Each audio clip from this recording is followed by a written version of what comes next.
बिस्मिल्लाहिर्रहमानिर्रहीम। अस्सलाम वालेकुम दोस्तों, उम्मीद करता हूँ आप बिल्कुल ठीक ठाक होंगे। दोस्तों आज है 5 जुलाई सन 2021 और दिन है पीर का सोमवार का। रॉयल ओमान पुलिस की तरफ से एक मैसेज शेयर किया गया है और उसमें कहा गया है कि 2 खारजियों को जाली पीसीआर टेस्ट के इल्ज़ाम में गिरफ्तार किया गया है मस्कत इंटरनेशनल एयरपोर्ट से। ये दोनों ही जाली पीसीआर टेस्ट सर्टिफिकेट के साथ ओमान से अपनी कंट्री में जाना चाह रहे थे और इन लोगों ने जो जाली पीसीआर टेस्ट सर्टिफिकेट हासिल किया है वो एक ट्रैवल एजेंसी के थ्रू हासिल किया है। तो इन दोनों के ख़िलाफ़ जो अभी केस है वो जारी है, यानी मज़ीद रिज़ल्ट क्या आते हैं इसके बाद में कोई अगर रिपोर्ट आई तो वो भी आपके साथ शेयर करेंगे।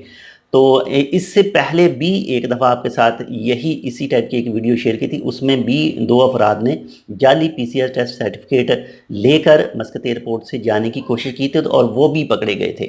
तो प्लीज़ अगर आप ओमान से जाना चाह रहे हैं तो आप ओरिजिनल तौर पर जो भी आपका पीसीआर टेस्ट है वो ओरिजिनल हासिल करें, ऐसे फेक हासिल ना करें। अगर आपके ख़िलाफ़ कानूनी कार्रवाई होती है तो आपको 4 से 5 गुना 6 गुना ज़्यादा आपको पैसे पे करने पड़ सकते हैं और इसके अलावा और भी कुछ आपके ख़िलाफ़ हो सकता है। तो बहुत ज़्यादा एहतियात कीजिए। कम से कम 20 से 25 रियाल का टेस्ट है, ओरिजिनल जो है सही है वही आपके लिए और हमारे लिए सही है। तो मिलते हैं आपसे दूसरी अपडेट के साथ, तब तक के लिए अल्लाह हाफिज़।